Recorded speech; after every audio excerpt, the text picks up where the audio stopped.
ओम श्रीमद्गुरु चरण कमलेभ्यो नमः।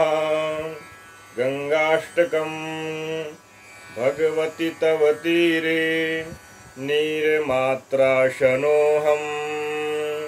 विगत विषय तृष्णः कृष्णमाराधयामि। सकल कलुष भंगे स्वर्ग सोपान संगे तरल तर तरंगे देवी गंगे प्रसीदा। तरल तर तरंगे देवी गंगे प्रसीदा। भगवती तव तीरे नीरमात्रासनोहम। हे भगवती, हे माँ गंगे, तुम्हारे तट पर निवास करते हुए केवल नीर का असन करने वाला नीर मात्रा सनोहम। असन कहते हैं भोजन को। केवल नीर मात्र का भोजन करके रहने वाला मैं तुम्हारे तट पर, तुम्हारे तीर पर निवास करता हुआ क्या करता हूँ? विगत विषय तृष्णा। तृष्णा कहते हैं चाह को, और चाह सदैव विषयों की होती है। सुनने की इच्छा, देखने की इच्छा, सूंघने की इच्छा, खाने की इच्छा, पाने की इच्छा, ये सब क्या है? विषय तृष्णा है। इसको वैषयिक तृष्णा कहते हैं। और दृदिक्षा हो, दर्शन करने की इच्छा हो, तो वैषयिक नहीं है। क्योंकि योगी लोग जो है आंख मूंद करके किसी रूप का दर्शन नहीं करते हैं। परमात्मा का अपने आत्मा में साक्षात्कार करना भी दर्शन है। और इन आंखों से रूप और आकार को ग्रहण करना भी दर्शन है। तो रूप और आकार का जो ग्रहण है वो वैषयिक दर्शन है, विषय तृष्णा है। किसी शब्द को ना सुन करके अपने अंतर्ध्वनि को सुनना, यह विषय तृष्णा नहीं है। लेकिन जो प्रांजल स्वर है, ये वैषयिक श्रवण के अंतर्गत है, विषय तृष्णा है। तो भगवती तव तीरे नीर मात्राशनोहम। केवल नीर पी करके, नीर का भोजन करके रहने वाला और संपूर्ण विषय की चाह को समाप्त करके विगत विषय तृष्णा, संपूर्ण वैषयिक तृष्णाओं को समाप्त करके, माने अपने इंद्रियों पर विजय प्राप्त करके, विषयों को अपने मन से हटा करके एकमात्र तुम्हारे समीप में बैठकर, हे माँ गंगे, हे भगवती, केवल नीर पी करके क्या करता हूँ? तो बोले कि कृष्ण आराधयामि। जो अपना अभीष्ट है, जो अपना उपास्य है, अपना जो आराध्य है, उसकी आराधना करता हूँ। कृष्णम आराधयामि। अपने आराध्य उपास्य देव की आराधना करता हूँ। तो सांसारिक विषयों के प्रति आराधना नहीं है, सांसारिक विषय के प्रति आसक्ति नहीं है, सांसारिक भोग के प्रति कोई आसन, कोई वसन और पिपासा नहीं है। तो तुम्हारा नीर पी करके तुम्हारे तट पर निरंतर इष्ट आराध्य की आराधना कर रहा हूं। तो ये कब संभव है? मैं आराधक और कृष्ण आराध्य। आराधक अपने आराध्य से संगत हो जाए, ये कब संभव है? बोले जब तुम प्रसन्न हो जाओ।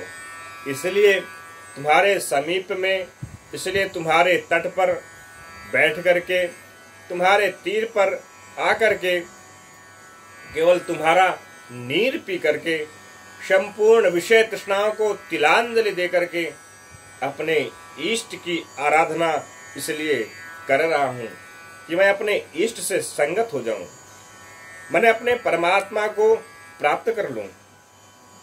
सकल कलुष भंगे तुम कैसी हो माँ? हे गंगे, बोले सकल कलुष भंगे, संपूर्ण ताप का विनाश हो जाता है तुम्हारे सानिध्य में जो आता है। तुम्हारे दर्शन मात्र से, तुम्हारा नाम उच्चारण करने मात्र से, गंगे गंगेति जो ब्रूयात् योजना नाम शतैरपि मुच्यते सर्व पापेभ्यो विष्णुलोकम स गच्छति। केवल गंगा गंगा कह देने वाला, बोले सैकड़ों योजन दूर से उसके सकल ताप नष्ट हो जाते हैं।